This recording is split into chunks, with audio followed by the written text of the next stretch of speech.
Cherie. I'm a member of the Board of Convergence, was previously on the Leadership Council before that, and have known Rob for many years. Just in going around the room today, it's very clear that Rob collects friends. I was part of that collection. I actually met Rob 20 years ago or more when I was a young staffer at Jack Kemp's think tank, Empower America, and we were pitted against each other in a debate on welfare reform.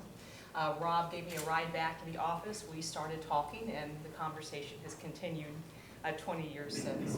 Rob had a vision at that point, which has been refined over time by many of the people in this room, to convene people across difference, not to paper over differences or try to merely cajole entrenched sides into ceding a little ground, but to build trust, to build relationship, and try to take on some of the big, important, most gridlocked issues.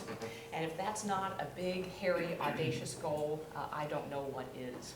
On the board, we've talked a lot about the secret sauce of convergence, and convergence does things that you just don't see happening across much of the country.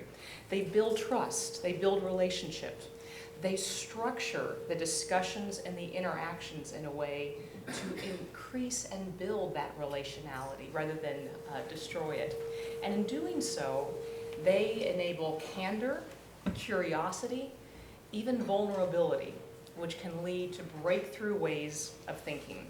And that's exactly what has happened. Over the last 10 years, in areas such as nutrition and wellness, to congressional budget reform, to new reforms enabling more kinds of upward mobility, to the transformation of education.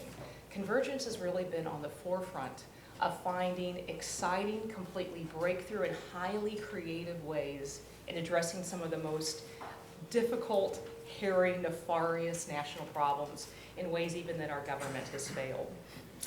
I mentioned that I worked at Jack Kemp's think tank when I first met Rob. For much of my career, until coming to the Trinity Forum, I worked in conservative policy making. And I will say that I don't know that I would call myself a conservative anymore. I'm not even sure what it means anymore. But it's been very disheartening, demoralizing to me to watch what has happened over the last several years.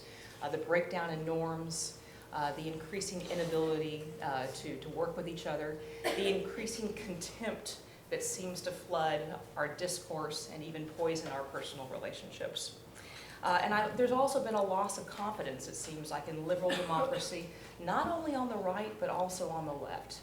And part of the problem there is on the right, it's largely an old person problem. In the left, there's a lot going on campuses that is cause for concern.